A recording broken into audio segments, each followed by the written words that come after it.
নমস্কার, আমি মৌমিতা। আমার কালিন্দী চ্যানেলে আপনাদের সকলকে স্বাগত জানাই। আমার গল্প পাঠ যদি আপনাদের ভালো লাগে তবে অবশ্যই আমার চ্যানেলটাকে সাবস্ক্রাইব করে দেবেন। আর যদি গল্পগুলো ভালো লাগে তবে গল্পের নিচে একটা লাইক আর বন্ধুদের সাথে শেয়ার করে দেবেন। সকলে ভালো থাকবেন, সুস্থ থাকবেন, ভালো ভালো বই পড়বেন, গল্প শুনবেন। আজকে আমি পড়ব লীলা মজুমদারের একটা ছোট গল্প, মামা দাদার কুষ্ঠি ফলন। সিধু সন্তর মামা দাদা মণিমঙ্গল বলতেন তার কুষ্ঠিতে নাকি লেখা আছে অযাচিত ও অপ্রত্যাশিত ভাবে তার প্রচুর অর্থ সমাগম হবে। তা যখন হবেই তখন নিশ্চিন্ত হয়ে তিনি দু হাতে খোলামকুচির মতো টাকা ওড়াতেন। তার মতো সাধু সজ্জনেরও টাকা ফুঁকে দেবার যে কত বিচিত্র সদুপায় জানা ছিল তাই দেখে সিধু সন্তু শ্রদ্ধা ভক্তিতে একেবারে বিগলিত হয়ে যেত। না, দান খয়রাত করতেন না, বলতেন ওতে পাপ হয়, মানুষকে কুঁড়ে হতে শেখানো হয়, তারা নানা বদভ্যাস ধরে। তাছাড়া ওটা নিশ্চয়ই বিধাতা পুরুষের ইচ্ছেও নয়, কারণ তাই যদি হতো তাহলে তিনি নিজেই তো মচ্চি ভেঙে ওদের দিতেন। এইখানে বাধা দিয়ে সিধু জিজ্ঞাসা করলো, মচ্চি কাকে বলে মামা দাদা? মামা দাদা চটে গেলেন। আর তাও জানিস না হতভাগা, স্কুলে কি শেখায় তোদের? মাইনে তো নেয় যথেষ্ট। মচ্চি হলো গিয়ে ওই কি বলে, না আমাকে কেন বলতে হবে? হ্যাঁ, শিব ঠাকুরের অফুরন্ত ধন সামগ্রীর তালিকা তৈরি করতে আমার কি সময় আছে, না বিদ্যে কুলোবে?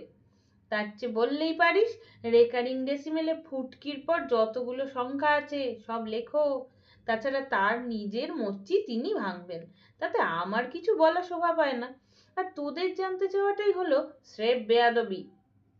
সন্তু বলল, আমি জানতে চাইও না, এবং মনে করি যত কম জানা যায় ততই ভালো।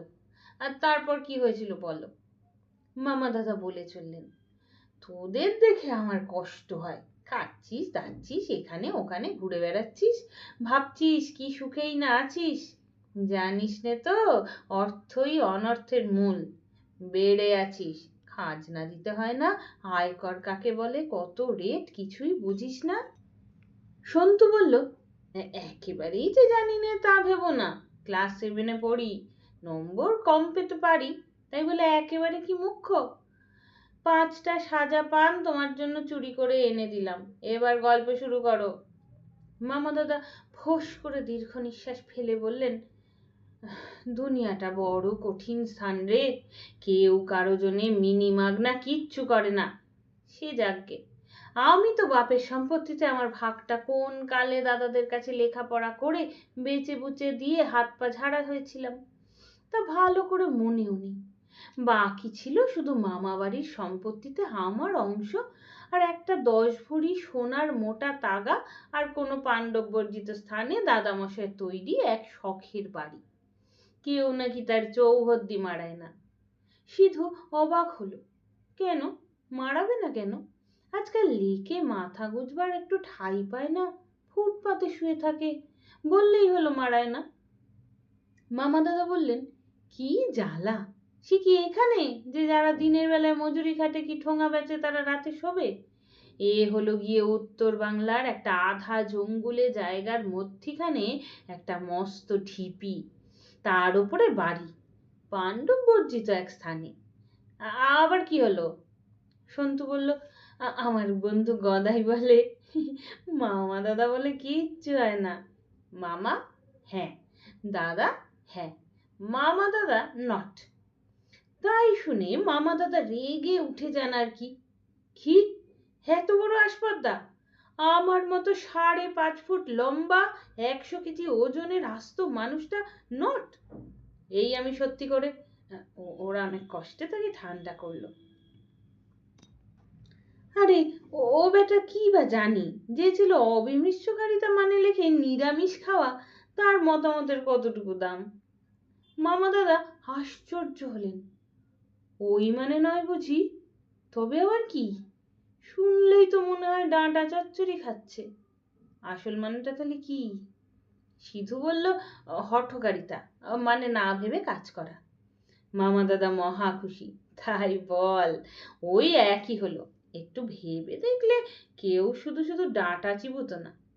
সন্তু বলল, আচ্ছা সে না হয় হলো, কিন্তু মারায় না কেন তা তো বললে না। স্থানীয় লোকেরা তো মারাতে পারে। কি জানি, বোধহয় বড্ড পুরনো আর নড়বড়ে বলে। যে কোনো সময় হুড়মুড় করে হয়তো মাথায় ভেঙে পড়তে পারে। আজকাল তো নতুন বাড়িও হামেশাই পড়ছে, 100 বছরের পুরনো বাড়ি যে পড়বে সে আর বিচিত্র কি। সে যাই হোক, সেটা খালি পড়ে আছে, তবু যাবে। আহা, আমি তো আর সেখানে বাস করতে যাচ্ছি না। অযাচিত ও অপ্রত্যাশিত ভাবে প্রচুর অর্থ লাভ যে এখানে বসে হবে না তা আমি ভালো করেই জানি। আর থাকলেও সেটা আমার হতো না। নিজের শেয়ার বেচে দিয়ে যখন বড় ভাইয়ের একরকম বলা যায় পোষ্য হয়ে আছি। অবশ্যই বাজার সরকারিতে করেই দিই। বাড়িতে কোনো ধন লুকোনো থাকতো যদি, আমাদের বাপ ঠাকুরদারা কোন কালে প্রতিটি ফাঁক ফোকরে দরকার হলে হেয়ার পিন দিয়ে খুঁচিয়ে বের করে ওদের ওই ব্যাংকের তহবিলে ঢালতেন। সিধু বলল, আচ্ছা মামা দাদা, তুমি আজে বাজে ব্যবসা করে নিজের সম্পত্তি নষ্ট না করে ওই ব্যাংকেই চাকরি করতে না কেন? করবো না কেন, 300 টাকা মাইনেও পেতাম, এখনো পেনশন পাই, নইলে আমার আর চলে কি করে? তবে অজস্র অঢেল টাকা পাওয়া এক জিনিস, আর মাস কাবারে 50 টাকা পেনশন অন্য জিনিস। তাই বলছিলাম, ধন সম্পত্তি লুকোনো থাকলে সেখানেই আছে, বুঝেছিস তো? ওটা আমার একার সম্পত্তি, কিছু পেলে একাই পাবো। অনেকের দয়া পেয়েছি, তার কিঞ্চিৎ প্রতিদান করতে পারবো। 10 ভরি তাগাটা বেচেছি, 30,000 টাকা পেয়েছি। যাওয়া আসা, সেখানে থাকা, যদি মজুর লাগাতে হয় তার খরচাও হয়ে যাবে। 65 বছর বয়স হলো, একা যাবার সাহস পাইনি। এবার স্পষ্ট করে বল, তোরা দুজন আমার সঙ্গে যাবি কিনা? সব খরচা আমার, তোদেরও তো সামনে লম্বা ছুটি। এই অবধি বলে পকেট থেকে একটা আধময়লা রুমাল বের করে মামা দাদা চোখ মুছতে লাগলেন। সিধু সন্তু বলল, ও কি, ও আবার কি হচ্ছে? আমরা তো কোথায় ছুটি করতে যাব তাই ভাবছিলাম। তুমি গিয়ে শুধু একবার বাবাকে গোপনে সব কথা বলো। বাবা বানিয়ে বানিয়ে গল্প লেখেন, প্লট খোঁজেন, হয়তো নিজেও যেতে চাইবেন। তাহলে তো মার দিয়া কেল্লা। খরচপত্রের জন্য ভাবতে হবে না, বাবা সরকারি চাকরি করেন, বছরে একবার রেলে ফ্যামিলি পাস পান, তাও জানো না। তোমাকে কিচ্ছু করতে হবে না, যা বলবার আমরা বলবো। মামা দাদা একটু গাই গুই করছিলেন। ইয়ে মানে আমি সুমনের মামা শ্বশুর তো, আমারই তোর দেখাশোনা করা উচিত। সিধু বলল, দোহাই, ওইটি করতে গেলে সব মাটিং চকার হয়ে যাবে। তোমার ওই যে সব বানিয়ে বানিয়ে স্মৃতি কথা বলো, বাবাকে তাই বললে বাবা আহ্লাদে গলে যাবেন। আর গাই গাই করলে আমরা এক্ষুনি ফারাক্কাবাদের কিংবা অন্য কোথাও চলে যাব। মামা দাদা কাতর হয়ে বললেন, ওরে বাবা, অমন কথা মুখেও আনিস নে, আমি না হয় অন্য কোনো উপায় আমার টাকা খরচা করব। সিধু সন্তু তাই শুনে হেসে গড়ালো, ঠিক বলেছ, সবাই বলে ওই খরচা করার ব্যাপারে তুমি এক্সপার্ট। সিধু সন্তু মন্দ বলেনি। বাবার কাছে গোপনে কথাটা পারতেই বাবা লাফিয়ে উঠেছিলেন। যা বলেছিস, দ্য থিং। উত্তর বাংলার ওই অঞ্চলটা আমার দেখাই হয়নি। একটা সরকারি পরিকল্পনা আছে, ছুটিও পাওনা আছে। এই বেলা বেরিয়ে পড়া যাক, মানে কেউ কিছু টের পাওয়ার আগে। মনে হচ্ছে কিঞ্চিৎ গোপনীয়তা অবলম্বন করাই বাঞ্ছনীয়। ট্রেকিং এ যাচ্ছি, বনে জঙ্গলে। মামা বাবুর ওই কুষ্ঠি বর্ণিত অঢেল অর্থ লাভের কথা কাউকে বলে কাজ নেই। ওকেও সাবধান করে দে, খরচা আমার। ওকে বলিস সেখানে এতকাল পরে ঢুকতে হলে সম্ভবত কপি কল ভাড়া করতে হবে। আপাতত ওর টাকাগুলো জমা থাক, পরে কাজে লাগবে সম্ভবত। এক এক সময় একটু বিগড়ে গেলেও বাবা বেশ নির্ভরযোগ্য, একথা শুনে মামা দাদা হেসেই কুপোকাত। সে যাই হোক গে, শেষ পর্যন্ত বাবার পরিকল্পনা মতোই 4 জনে 4টি ছোট বেডিং আর 4টা হ্যাভারস্যাক এবং প্রত্যেক কাঁধে ঝোলা ছোট ব্যাগে টর্চ, বাইনাকুলার, ওষুধপত্র, একটি করে জলের বোতল ইত্যাদি নিয়ে কতক ট্রেনে, কতক বাসে, কতক পদযাত্রা করে 30 ঘন্টা পরে, বিশ্বাস করো আর নাই করো, একটা বিস্তীর্ণ বনভূমির ধারে পৌঁছলো। বনের গাছপালার অর্ধেক ছাটা, বাকির শুকনো ক্ষেমো চেহারা দেখে দুঃখ হয়। তারই মধ্যিখান দিয়ে হেঁটে অল্পক্ষণের মধ্যেই ওরা একটা টিলার নিচে এসে পৌঁছলো। তখন সন্ধে হয়ে এসেছে, পশ্চিমে সূর্য পাটে নেমেছে এবং কোথাও জনমানুষের সাড়া নেই। বাবা বললেন, আজ আর ওঠার চেষ্টা করে কাজ নেই, টিলার থেকে একটু দূরে ওই পাথরের আড়ালে খুদে তাঁবুটা গেড়ে একটু বিশ্রাম করা যাক। মামাবাবু, যেমন বলেছিলাম দলিলটা এনেছেন তো? কাল সকালে ওঠা যাবে সব জিনিসপত্র নিয়ে, পালা করে একজন রাত জাগতে হবে। তা বললে কি হবে? আধ ঘন্টার মধ্যে সবাই ঘুমিয়ে কাঁদা এবং পাখি ডাকার সঙ্গে জাগা। তারপর খুদে স্টোভ জ্বালিয়ে চা করা হলো। নিমকি বিস্কুটের সঙ্গে চা খেতে খেতে সবাই অবাক, কোথা থেকে কয়েকটা খুদে খুদে রোগা হরিণ এলো। ভোঁদর এলো, খুদে টিয়া পাখির ঝাঁক নেমে এলো। সব বিস্কুট গুঁড়ো করে সবার মধ্যে ছড়িয়ে দেওয়া হলো। পাউরুটি ছিঁড়ে ছিঁড়ে দেওয়া হলো। কাছেই ছোট একটা নালা দিয়ে কুলকুল করে জল বয়ে যাচ্ছে। বাবা সেই জলে হাত দিতে মানা করলেন। ওরা বোতলের জলে রুমাল ভিজিয়ে মাথা মুখ মুছে নিয়ে জিনিসপত্র বেঁধে ছেদে টিলায় উঠতে শুরু করলো। মামা দাদা বললেন, একেবারে ভেঙে পড়েনি নিশ্চয়ই? রাতে দেখেছি টিমটিম করে আলো জ্বলছে। বাবা বললেন, অল্পক্ষণের জন্য।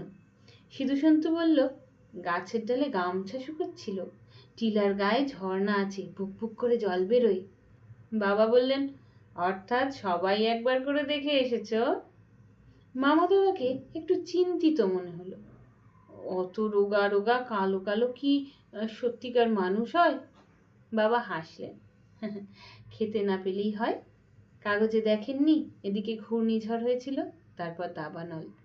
খেটে খাওয়া মানুষ আর যে কটা গরু ছাগল পালাতে পেরেছে, কতক পালিয়েছে, কতক মরেছে, বাকি আপনার ওই বাড়িতে আশ্রয় নিয়েছে। মাটি খুঁড়ে শেকড় কন্দ এসব খায়, ঘাস পাতা খায়। তবে ঝর্ণা থেকে তাজা জলটা পায় বলে কোনো মতে বেঁচে আছে। কতগুলো মিশকালো কঙ্কাল প্যাটার্নের মা আর হাড় বের করা ছেলে মেয়ে। যান মামাবাবু, সম্পত্তিতে দখল নিন, ওই তো আপনার প্রজারা আপনাকে নজরানা দিতে আসছে। সত্যি সত্যি পাথর খসা ফাটল ধরা দরজা ভাঙা বাড়িটা থেকে তারা সব বেরিয়ে আসছিল।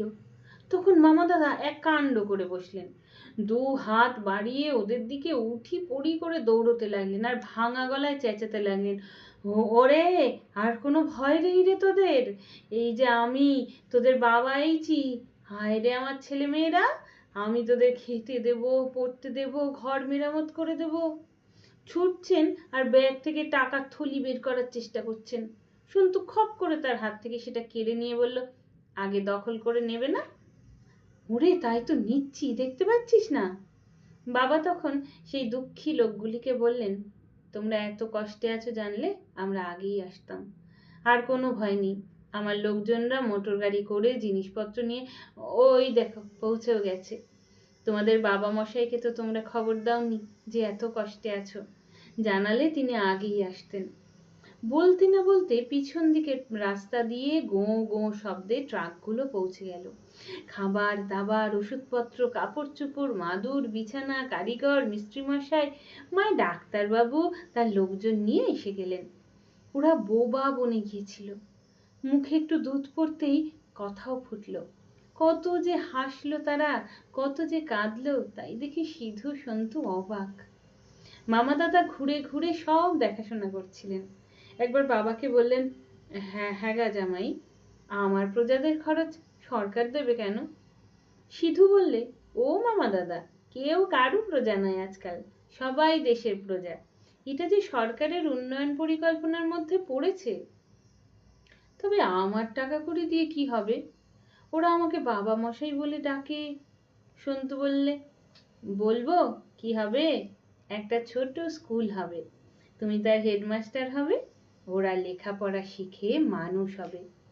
মামা দাদা একটুক্ষণ হাঁ করে ওদের মুখের দিকে তাকিয়ে থেকে এক গাল হেসে বললেন, ঠিক বলেছিস, এক পাল মুখ খুললে ছেলে মেয়েদের লেখাপড়া শেখাবো। কুষ্টিতে তো ঠিকই লিখেছে, অঢেল অজস্র ধনসম্পত্তি পাবো। জ্ঞানের মতো ধন আছে কি? আমি না পেলে তো ওদের দিতেও পারতাম না। তাছাড়া একটা ছোট্ট লাইব্রেরি করব। নাড়ু বলেছিল ছেলেমেয়েরা হাতের কাজ শিখবে, লাইব্রেরি থাকলে ভালো হতো। যাই বলে আসি গে, এই টাকা দিয়ে করা যাবে, কি বলিস? বলেই ছুটলেন। বাবার আর সিধু সন্তুদের ছুটি ফুরিয়ে গেল। মামা দাদার মনে হলো ওরা বিদায় হচ্ছে বলে কিছু বুক ফেটে যাচ্ছিল না। এই গল্পের শেষে আর একটু আছে। ওরা বাড়ি ফিরে শুনলো যে 10 বছর আগে মামা দাদা কি সব শেয়ারের সার্টিফিকেট কিনেছিলেন। তা দেখতে দেখতে তার দৌড়ে তালা পড়ে গেছিল। এতকাল পরে মালিকরা কি সব ব্যবস্থা করেছেন, ফলে অংশীদাররা প্রত্যেকে 1.25 লাখ পাচ্ছে।